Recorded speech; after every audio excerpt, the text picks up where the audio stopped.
তিনি কে? ওর কোনো কথার উত্তর দেওয়ার কোনো প্রয়োজন নেই। উনি এর আগে বলেছেন মা কালী মদ খায়, গাঁজা খায়। এগুলো ভুলে গেছে নাকি? হিন্দু সমাজকে আক্রমণ করেন। কদিন আগে বলেছেন মতুয়ারা আচার মালা রাখে, বৈষ্ণবরা তুলসী মালা রাখে। মহুয়া মৈত্র বলেছে এরা কাঠের মালা গলায় দিয়ে ভাতা চাইতে আসে। ভাতা ওর বাবা দেয়, তৃণমূলের বাবা সরকারের টাকা দেয়। এই ধরনের কথাবার্তা উত্তর দেওয়ার কোনো প্রয়োজন নেই। আর এই রকম লোকেদের কাছ থেকে বাঙালির সার্টিফিকেট নেওয়ার দরকার নেই।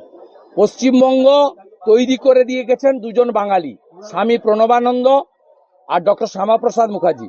বিজেপি ছোট থেকে বড় কোন কর্মসূচি ডক্টর শ্যামাপ্রসাদ মুখার্জিকে ফুল আর প্রণাম না জানিয়ে হয় না।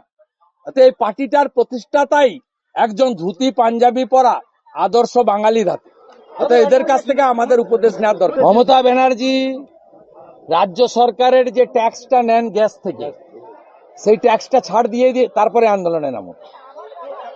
গাজলে মহিলা কলেজ হয়নি, পাশে বিহারে কিষানগঞ্জ, এখানে কাছেই, এখানে কাটিহার আপনার পূর্ণিয়া কাছেই, হরিশ্চন্দ্রপুরের গায়ে।